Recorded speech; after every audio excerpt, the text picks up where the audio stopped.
Setelah mobil berhenti, keluarlah 3 orang. 1 pria dan 2 wanita.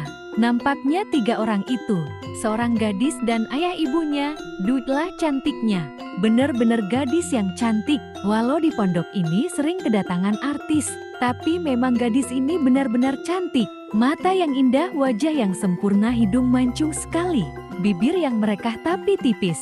Alis mata yang melengkung seperti pedang orang Arab. Dagu yang lancip. Kulitnya putih bersih tapi mengeluarkan cahaya. Mungkin sering mandi susu dan madu. Tubuh yang tinggi tapi padat berisi. Wah, Jeti membayangkan yang enggak. Ternyata bukan aku saja yang terpukau. Si Jauhari, Holil dan Mujaidi yang sedang menyapu halaman terbengong-bengong. Sapu di tangan mereka terlepas dan air liur menetes dari tepi mulut mereka. Bisa malu-maluin, aku segera menghampiri mereka dan mengingatkan mereka. Mereka bertiga segera menyadari dan cepat-cepat melanjutkan menyapu. Aku sebenarnya juga keluar air liur, tapi dikit, tak sebanyak mereka. Ketertarikan wanita dan lelaki juga kekaguman kesempurnaan ciptaan Allah adalah wajar. Wanita memandang lelaki, juga sebaliknya. Kemudian kagum, itu wajar. Asal tidak meneruskan pandangannya ke dalam pandangan perzinahan mata. Yang tidak wajar itu kalau lelaki lihat kambing betina, lalu timbul birahi.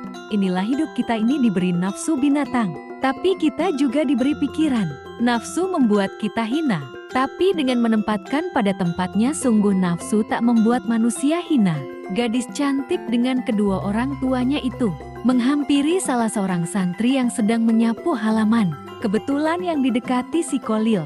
Kolil masih pura-pura sibuk menyapu. Keringat dingin keluar membanjir, gemetar dengkulnya bergemelatukan. Lalu si gadis bertanya, "Mas, kiainya ada?" Tanya gadis itu. Sebenarnya yang ditanyakan hanyalah pertanyaan yang biasa saja, yaitu pertanyaan bagi tamu yang baru datang dan ingin bertemu Kiai. Tapi karena Kolil sudah keder duluan, dan suara gadis itu seperti suara seruling dari alam lain, maka Kolil pun gelagapan, seperti orang tenggelam di danau yang dalam. "Enggak, Mu, melihat gelagat yang kurang baik, aku segera menghampiri. Mau ketemu Kiai ya?" Dijawab anggukan oleh ketiga orang itu. "Mari ikuti saya." Saya pun berjalan duluan, sambil berpikir, pastilah si Kolil nanti malam tak bisa tidur. Kalaupun bisa tidur, pasti semalaman akan mengijau sampai pagi. Setelah sampai di tempat, Kiai masih sibuk mengobati seorang tamu. Sementara tamu yang lain masih mengantri. Segera 3 orang itu kuminta mengantri. Yang ditangani Kiai bernama Bapak Saipudin. Dia seorang jaksa daerah Banten.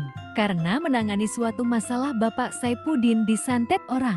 Tiba-tiba lelaki tinggi, umur 40-an tahun itu memuntahkan darah kental dari mulutnya. Sementara Kiai mengobati lewat tangan Kiai ditempel di punggungnya.